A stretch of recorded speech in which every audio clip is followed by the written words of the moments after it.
Hello दोस्तों, कैसे हो आप सब? आई होप आप सब बहुत ही अच्छे और बहुत ही मजे में होंगे। आज जो हम क्वेश्चन सॉल्व करने वाला that is sum palindrome. Okay, so basically हम एक सीरीज बना रहे हैं। जितने भी स्कूल लेवल क्वेश्चंस हैं मोस्ट ऑफ द हम उसको कवर करने वाले हैं और बहुत सारे हमने कवर भी कर लिए हैं। इस सीरीज को बनाने का सिंपल सा मोटिव ये है कि जितने भी बिगिनर लेवल ऑफ कोडर्स हैं उनका बेसिक्स बहुत क्लियर हो। उसके बाद ही वो बिगिनर या एडवांस लेवल क्वेश्चंस या इंटरमीडिएट लेवल क्वेश्चंस पे जंप करें। Just to clear your basics, this series I am creating this series. Okay, so sum palindrome, first of all देखते हैं कि क्वेश्चन में क्या है। So given a number and reverse it and add it to itself unless it will become a palindrome। ठीक है, so and number of iteration should be less than 5। सो इसका मतलब ये है कि लेट सपोज हमारे पास एक नंबर गिवन है 23। तो हमें क्या करना है, उस नंबर को तो लेना ही लेना है। ठीक है, उस नंबर को हमने ले लिया, अब उसका रिवर्स नंबर भी लेना है विच विल बी 32। अब हमको क्या नंबर मिलेगा? 55। अब हमें चेक करना है कि ये जो नंबर है 55, क्या ये पैलिंड्रोम है? अगर ये नंबर पैलिंड्रोम है तो हम ये जो 55 है इसको रिटर्न कर देंगे, ट्रू फॉल्स रिटर्न नहीं करना है। ओके, इस नंबर 55 को रिटर्न कर देंगे। ठीक है, हो सकता है कि फर्स्ट टाइम में हमें ये जो नंबर मिला वो पैलिंड्रोम ना हो, तो हमें इस प्रोसेस को फिर से एक बार करना है। ठीक है, फिर से हम उस नंबर को लेंगे, उसका रिवर्स लेंगे और जो भी नंबर मिलेगा ऐड करने के बाद उसका हम पैलिंड्रोम चेक करेंगे। ऐसा हम कितने बार करेंगे? 5 टाइम्स करेंगे। ठीक है, 3, 4 एंड 5 टाइम्स। अगर 5 बार में भी हमें आंसर नहीं मिला, उस केस में हमें -1 रिटर्न कर देना है। कहाँ पे लिखा है? यहाँ लिखा है कि अगर हमें फाइनली आंसर हमारा नहीं मिलता है तो हमें -1 रिटर्न कर देना है। ठीक है, सो दैट्स इट। यही है हमारा क्वेश्चन। आप auxiliary space, time complexity and constants को भी देख सकते हो। ठीक है, सो लेट्स सी कि हम इस क्वेश्चन को कैसे बना सकते हैं। बहुत ही इजी क्वेश्चन है। Okay, so let's see. n का वैल्यू है 30। ठीक है, तो अभी तक तो हमें ये समझ आ रहा है कि यार ये n का वैल्यू जो है 30 उसको तो हमें रखना ही रखना है और हमें इसका रिवर्स लेना है, जो रिवर्स हमें मिल जाएगा 3। अब हमें इसको बेसिकली ऐड करना है और देखना है कि क्या ये पैलिंड्रोम होता है। सो 33 ऑब्वियसली पैलिंड्रोम है। पैलिंड्रोम कैसे देखते हैं? सिंपल सा मतलब है पैलिंड्रोम। अगर आपको नहीं पता, पैलिंड्रोम का मतलब ये होता है कि उल्टा सीधा एक समान। ओके, सो अगर आप आगे से पढ़ो या पीछे से पढ़ो सेम मिलना चाहिए। ठीक है, फॉर एग्जाम्पल कुछ मैं एग्जाम्पल्स आपको देता हूँ। जैसे लेट्स सपोज 121। ठीक है, 121, क्या ये पैलिंड्रोम है? बिल्कुल है, क्योंकि अगर आप इसको राइट से पढ़ो या लेफ्ट से पढ़ो आपको सेम मिलेगा। राइट से भी पढ़ोगे तो 121 मिलेगा, लेफ्ट से भी पढ़ो तो 121 मिलेगा। ऐसा ही स्ट्रिंग में भी होता है। पैलिंड्रोम के बहुत सारे क्वेश्चंस आते हैं। लेट्स सपोज मैडम, सो अगर आप इसको लेफ्ट से भी पढ़ो और राइट से भी पढ़ो आपको दोनों में ही मैडम मिलेगा। तो ऐसी चीजों को हम पैलिंड्रोम बोलते हैं। क्लियर? सो अब देखो, कभी भी क्वेश्चन आता है ना तो रिलेट करो कि किससे ये क्वेश्चन सॉल्व हो सकता है। तो ये तो नंबर एज इट इज है ना, इसमें तो मुझे कुछ करना ही नहीं पड़ा। हाँ, मुझे इसका ना रिवर्स निकालना है। तो इस क्वेश्चन को सॉल्व करने के लिए आपको क्या आना चाहिए? ये आना चाहिए कि नंबर को कैसे रिवर्स करते हैं। अगर आपको ये नहीं पता नंबर को कैसे रिवर्स करते हैं तो मैं इस वीडियो में नंबर को कैसे रिवर्स करते हैं नहीं समझाऊंगा। आप ऐसे क्वेश्चन को सॉल्व करो, क्योंकि अगर मैं पूरे नंबर को ही रिवर्स करना भी सिखा दूंगा तो क्वेश्चन वीडियो का लेंथ बहुत बड़ा हो जाएगा। ओके, सो इजी है। आप पहले ये सीखो कि नंबर को कैसे रिवर्स करते हैं। अगर मान लो नंबर को हमने रिवर्स भी कर लिया तो हमें ये नंबर मिल गया, मतलब ये वाला नंबर मिल गया। एडिशन करना तो सबको आता है। देन हमें चेक करना है कि ये नंबर पैलिंड्रोम है या नहीं। कैसे चेक करेंगे यार पैलिंड्रोम है या नहीं? कौन सी बड़ी बात है, ये नंबर को लेंगे और इसका रिवर्स करेंगे। ठीक है, अगर वो सेम निकलता है तो हमें पैलिंड्रोम बोल देंगे। नहीं समझ आया? लेट्स सी, हमारे पास एक नंबर है 23। अगर हमें इसको चेक करना है कि क्या ये पैलिंड्रोम है या नहीं तो हम क्या करेंगे? इसका रिवर्स कर देंगे। रिवर्स क्या हो जाएगा? 32। क्या ये दोनों सेम है? नहीं यार, ये दोनों तो सेम नहीं है, तो ये पैलिंड्रोम नहीं है। सिंपल सी बात है ना? जैसे सपोज मेरे पास एक नंबर है 121, मुझे चेक करना है कि क्या ये पैलिंड्रोम है या नहीं, तो मैं इसका रिवर्स कर दूंगा। 121 का रिवर्स क्या आ जाएगा? 121। तो क्या ये दोनों सेम है? बिल्कुल सेम है यार, दोनों इक्वल है। तो उस केस में वो बोल दूंगा ये पैलिंड्रोम है। तो अगर आप देखो कि पैलिंड्रोम चेक अगर हमें करना है तब भी हमें नंबर को रिवर्स ही करना पड़ रहा है। तो कुल मिला के इस क्वेश्चन को सॉल्व करने के लिए हमें कौन सा क्वेश्चन आना चाहिए? क्या आना चाहिए? नंबर को रिवर्स करना। अगर नंबर को रिवर्स करना आता है तो ये वाला भी पार्ट सॉल्व हो जाएगा और पैलिंड्रोम को चेक करने वाला भी पार्ट सॉल्व हो जाएगा। सिंपल। सो बहुत ही इजी सा क्वेश्चन है, आपको नंबर को रिवर्स करना आना चाहिए। अगर वो आता है तो आप इजीली पैलिंड्रोम है कि नहीं बता सकते हो। बस ध्यान ये रखना है कि ये हमारा एक प्रोसेस हुआ था, एक बार हमने नंबर को लिया, उसको रिवर्स किया, ऐड किया, पैलिंड्रोम चेक किया। ऐसा हम सिर्फ 5 टाइम्स ही कर सकते हैं। अगर 5 से ज्यादा बार हो गया तब हमें -1 रिटर्न कर देना है। ऐसा नहीं है कि अगर हम 5 से ज़्यादा बार आइटरेशन करेंगे तो सम पैलिंड्रोम नहीं हो सकता है यार। 5 से ज़्यादा बार में भी कभी सम पैलिंड्रोम मिल सकता है, बट क्वेश्चन में गिवन ये है कि हमें 5 से ज़्यादा बार यार चेक नहीं करना है, ठीक है? अगर 5 से ज़्यादा बार हम जाते हैं तो हमें वहीं के वहीं रुक जाना है, सिंपल, ठीक है? कूल। सो हम इसको एक बार कोड करते हैं, आपको और अच्छे से समझ आ जाएगा। सो हम इसको पहले C++ में कोड कर लेते हैं एंड देन जावा में भी कोड कर ले लेंगे यार, ठीक है? तो सबसे पहले मैं एक फंक्शन लिखता हूँ टू रिवर्स अ नंबर, ठीक है? थोड़ा थोड़ा मैं बताते रहूंगा, बट अगर आपको ये क्वेश्चन पहले से आता हो तो बहुत अच्छी बात है, ठीक है?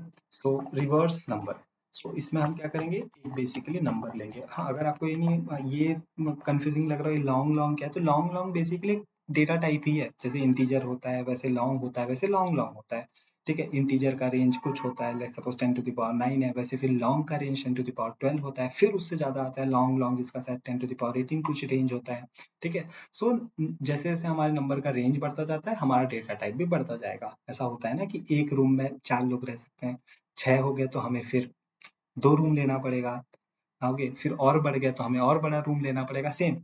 अगर बेसिकली वैल्यूज बढ़ते जाएंगे तो हमें बड़ा डेटा टाइप लेना पड़ेगा, इसीलिए हम बेसिकली इसमें लॉन्ग लॉन्ग यूज कर रहे हैं। अगर क्वेश्चन में इंटीजर गिवन है तो आप इंटीजर यूज कर लेना, है ना? सो हम देखते हैं कि हमें रिवर्स कैसे करते हैं। सो रिवर्स करने के लिए हमें बेसिकली एक वेरिएबल बना लेते हैं जो कि हमारे रिवर्स नंबर को रखेगा, है ना? उसमें हम 0 रख लेते हैं। फिर अगर आपको पता होगा तो हम बेसिकली कब तक सारा प्रोसेस करते हैं, जब तक n का वैल्यू 0 से बड़ा हो, है ना? तब तक हम करते हैं। एंड सबसे पहले हम क्या निकाल लेते हैं, हम हमारा लास्ट डिजिट निकाल लेते हैं। इसीलिए मैं बोल रहा हूँ कि अगर आपको रिवर्स कैसे करते हैं नंबर ये नहीं पता तो प्लीज आप पहले उसको सीखिए, ठीक है? नंबर आखिरी डिजिट हम कैसे निकालते हैं, मॉड्यूलस करके। अगर हमारा आखिरी डिजिट आ गया उसके बाद हम क्या करेंगे यार, simple, reverse number sorry Rn is equals to Rn multiply by 10 plus last digit, ठीक है? अगर आपको सच में नहीं समझ आ रहा है तो इसको रटो मत, ठीक है? प्लीज ये क्वेश्चन को सॉल्व करो, ये इतना ही अपने में एक क्वेश्चन है, ठीक है? नंबर को रिवर्स करना भी एक स्टैंडर्ड क्वेश्चन है, मतलब इजी है बट अच्छा क्वेश्चन है, क्योंकि बाद में ये बहुत सारे का बेस बन जाता है। मैंने बहुत सारे वीडियो में बोला है कि कुछ ऐसे क्वेश्चन है जिनको आप करते हो तो वो दूसरे क्वेश्चन को बहुत इजी बना देते हैं, ठीक है? सो हमारा Rn हमें मिल गया। अब हम नंबर को छोटा कर देते हैं। नंबर को हम कैसा छोटा करते हैं, डिवाइड करके। मैंने हमेशा आपको बोला है कि अगर हमारे पास एक नंबर है और हमें लास्ट डिजिट चाहिए तो हम मॉड्यूलस बाय 10 करेंगे, जैसे ये किए। और नंबर को अगर हमें छोटा करना है राइट से तो हम डिवाइड बाय 10 कर देंगे। फाइनली हमारा जो रिवर्स नंबर है वो Rn में कलेक्ट हो जाएगा, ठीक है? तो हमें यहाँ से एक रिवर्स नंबर मिल जाएगा, ठीक है? तो इस फंक्शन में जो भी हम नंबर पास करेंगे हमें उसका रिवर्स मिल जाएगा। करते हैं, एक ऐसा फंक्शन बनाते हैं जो कि पैलिंड्रोम है कि नहीं चेक करेगा, ठीक है? सो पैलिंड्रोम है कि नहीं हमें चेक करना है। तो हमें यहाँ पे एक नंबर मिलेगा और हमें देखना है कि ये पैलिंड्रोम है कि नहीं। मैंने अभी आपको बताया था पैलिंड्रोम है कि नहीं हम कैसे चेक करते हैं, सिंपल। अगर हमारा नंबर इक्वल टू जो भी इसका इस नंबर का रिवर्स होगा, इस नंबर का रिवर्स हम कैसे निकाल सकते हैं, से पास करके। सो ये वाला जो फंक्शन है हमें क्या लाके देगा यार, हमें रिवर्स नंबर लाके देगा। अगर वो हमारे पुराने नंबर के बराबर है तो हम बोल देंगे भाई रिटर्न ट्रू, कि तुम पैलिंड्रोम हो। और अगर ये बेसिकली नहीं होता है तो हम बोल देंगे रिटर्न फॉल्स, ठीक है? जो भी हमारे पास नंबर है और उसका रिवर्स अगर सेम है तो हम करेंगे रिटर्न ट्रू, नहीं तो हम कर देंगे return false. So this method will check number is number is palindrome or not, clear, cool, so that's it, ठीक है? अब हम देखते हैं कि हमें क्या करना चाहिए। एक ऑब्जर्वेशन तो ये लगाओ यार कि अगर हमारे पास n का वैल्यू 23 है, ठीक है? हो सकता है कि स्टार्टिंग में ही हमारा n का वैल्यू ऐसा नंबर हो जो कि पहले से ही पैलिंड्रोम हो, हो सकता है ना यार, n का वैल्यू मान लो 55 है शुरू में ही, तो वो भी तो पैलिंड्रोम है। तो इसीलिए हम पहले तो उस नंबर को ही चेक कर लेते हैं, ठीक है, कि उस नंबर को ही चेक कर लेते हैं कि क्या वो खुद ही पैलिंड्रोम है क्या, ठीक है। सो इफ अब ये जो हम पैलिंड्रोम बनाया ना, इसमें हम कुछ भी भेजें तो वो चेक करके बता देगा, ठीक है। अभी हमारे पास n है, हम उसको बस हमें उसको चेक करना है, तो हम इस मेथड को भेज देंगे, ये वाले पैलिंड्रोम वाले मेथड को। अगर ये यहाँ से हमें ट्रू मिलता है तो हम यहाँ पे रिटर्न कर देंगे n, ठीक है, वो नंबर खुद पैलिंड्रोम है। आ रही है बात समझ में? हम ऐसा क्यों कर रहे हैं? क्योंकि हो सकता है कि स्टार्टिंग में ही हमें एक ऐसा नंबर मिल जाए जो कि पैलिंड्रोम है, ठीक है।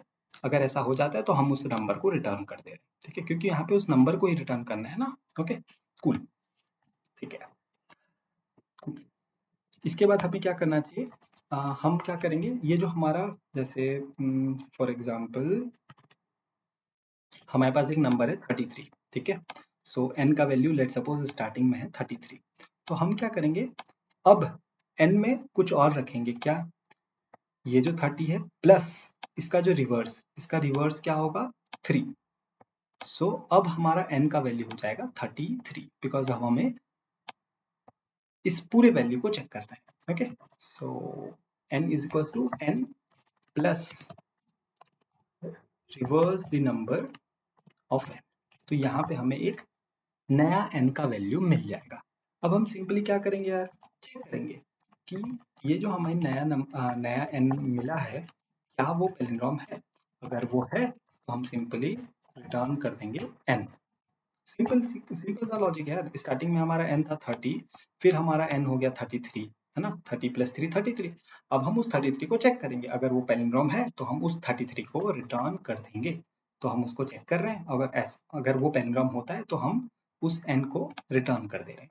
बट यहाँ पे हमें एक चीज ध्यान रखना है कि हमें जो आइट्रेशन का काउंट है वो 5 से ज्यादा नहीं होना चाहिए, ठीक है। सो हम क्या करते हैं, इंट आइट्रेशन काउंट, है ना, आइट्रेशन काउंट को इनिशियल में 5 रख देता हूँ, ठीक है। और हर बार मैं ना एक कम करता जाऊंगा, ठीक है। जब तक आइट्रेशन का काउंट 0 से बड़ा रहेगा तो अच्छी बात है, काम बन रहा है। अगर आइट्रेशन का काउंट मतलब 0 से कम हो गया, है ना, उस केस में मैं यहाँ पे बोलूंगा कि नहीं भाई, हमें कोई भी आंसर नहीं मिल सकता। तो ये जो सारा प्रोसेस है, ठीक है, उसको हमें कब तक करना है, while this iteration count is greater than 0, ठीक है। स्टार्टिंग में 5 होगा, फिर 4 3 2 1, अगर 0 से भी नीचे चला गया, है ना, मतलब अगर बेसिकली 0 हो गया तो हमें रुक जाना है। जब तक आइट्रेशन का काउंट 0 से ज्यादा है तब तक हम इस काम को करते रहेंगे। कौन से काम को, ये वाले काम को। हम एक नया नंबर बनाएंगे, उसको फिर चेक करेंगे, लेकिन हर बार हमें आइट्रेशन काउंट को कम भी करना पड़ेगा, है ना। पहले हमारा आइट्रेशन काउंट 5 रहेगा, फिर 4 होगा, फिर 3 होगा, फिर 2 होगा, फिर 1 होगा। अगर जैसे ही 0 हो गया हमें रुक जाना है, क्योंकि हमें बस 5 टाइम ही अलाउड है।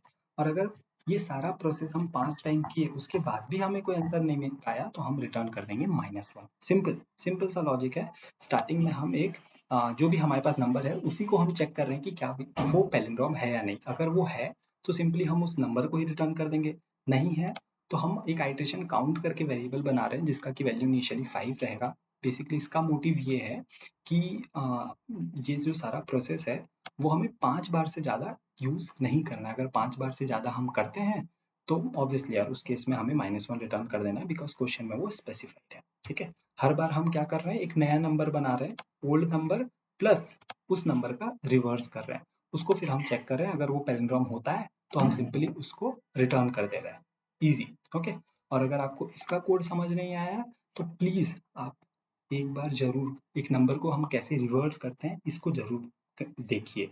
ओके, देन ये तो सिंपल सा है कि हम बेसिकली एक मेथड बनाए हैं जिसको कि हम चेक कर रहे हैं कि क्या वो पैलिंड्रोम है या नहीं। तो पैलिंड्रोम कैसे चेक करेंगे, नंबर और उसका रिवर्स, अगर दोनों सेम है तो हम बोल देंगे कि वो पैलिंड्रोम है, ठीक है। सो इसको हम एक बार कंपाइल एंड रन करते हैं, लेट्स सी कि क्या ये रन होता है या कोई छोटे मोटे एरर है। ओके, सो यहाँ पे कुछ इशू है, it is saying long long and expected this before token, कहीं पे तो छूटा है। ओके, सो यहाँ पे सेमीकोलन छूट गया था। So let's again compile and run it. Okay, तो आई होप ये चलना चाहिए। अगर ये चलता है सो हम इसको एक बार सबमिट करते हैं एंड देन हम इसको जावा में भी कोड करके देखेंगे। ओके। इसको मत भूलना यार, क्योंकि आइट्रेशन काउंट को हमें कम करना ही पड़ेगा, ठीक है, हर बार। ऐसा नहीं कि एक बार आइट्रेशन काउंट बन गया तो उससे हम काम चला लेंगे, ठीक है। अब हम सेम यही कोड को जावा में भी यूज कर लेते हैं, बिकॉज सी प्लस प्लस और जावा बहुत ही ज़्यादा सिमिलर है। ओके, सो यहाँ पे हमने इसको कॉपी पेस्ट कर लिया है, एंड इसके जो अंदर का चीज़ था इसको भी हम कॉपी पेस्ट कर लेते हैं। ओके, दोनों ही लैंग्वेज में कोई डिफरेंस ही नहीं है यार, बस सिंटेक्स का थोड़ा बहुत डिफरेंस है। सो अगर आपको सी प्लस प्लस आता है तो आई होप आपको जावा तो आता ही आता है, समझ जाओ। ओके, बस यहाँ पे लॉन्ग लॉन्ग करके कुछ नहीं होता, simply we can use keyword which is long, ठीक है। तो जहाँ जहाँ भी लॉन्ग लॉन्ग है वहाँ पे हम लॉन्ग बना देते हैं, एंड बाकी तो कोई इशू नहीं होना चाहिए। आई गेस यहाँ पे बुलियन होता है, बूल नहीं होता। ओके, सो बस कीवर्ड्स का डिफरेंस है, यहाँ पे लॉन्ग आ जाएगा। ओके, एंड यहाँ पे लॉन्ग है, एंड आई होप ये बाकी सब चीज़ें कुछ चेंज नहीं होंगी। सो अगेन हम इसको कंपाइल एंड रन करते हैं, लेट्स सी कि क्या ये चलता है। एंड अगर ये चल रहा है सो हम इसको एक बार सबमिट लगा के देखेंगे। ओके, कुछ तो इशू है। Okay, lossy conversion from long to int. Okay, so okay, यहाँ पे हम इसको लॉन्ग बना देते हैं, है ना। हाँ, बिकॉज यहाँ पे जो कन्वर्जन इश्यूज आ रहे हैं उसको हम बेसिकली सॉल्व कर रहे हैं। ओके, सो लेट्स सी कि अगेन यहाँ पे कुछ आ रहा है, नॉन स्टैटिक। ओके, सो इस फंक्शन को भी हमें स्टैटिक बनाना पड़ेगा, static long and static boolean. Okay, so थोड़ा मोड़ा तो हमें चेंज करना पड़ेगा जब भी हम सी प्लस प्लस के कोड को जावा में कन्वर्ट कर रहे हैं। Okay, so it's well and good running. Okay, and let's submit it, and let's see कि क्या ये चलता है। ओके, जो बेसिक कोड है वो एकदम सेम है, जस्ट हम थोड़ा बहुत जावा के रूल्स को फॉलो कर रहे हैं कि ये स्टैटिक फंक्शन है तो इसके ये बेसिकली किसी दूसरे स्टैटिक फंक्शन को ही कॉल कर सकता है ना। सो दैट्स इट, और यहाँ पे कुछ ज़्यादा चेंजेस नहीं है, ठीक है। सो इसकी टाइम कॉम्प्लेक्सिटी क्या हो जाएगी यार, obviously order of n into k ही हो जाएगा, बिकॉज के का वैल्यू लेस देन और इक्वल्स टू 5 है, मतलब हमें 5 बार या 5 से कम ही आइट्रेशन कर रहे हैं, और एक्स्ट्रा स्पेस तो हम कुछ ले ही नहीं रहे हैं, तो वो तो ऑर्डर ऑफ 1 ही होगा, ठीक है। सो दैट्स इट, अगर आपको ये वीडियो अच्छा लगा होगा तो please like comment share and subscribe करना ना भूलें, और अगर आपका कोई भी डाउट है so you can ask in the comment section. Thank you.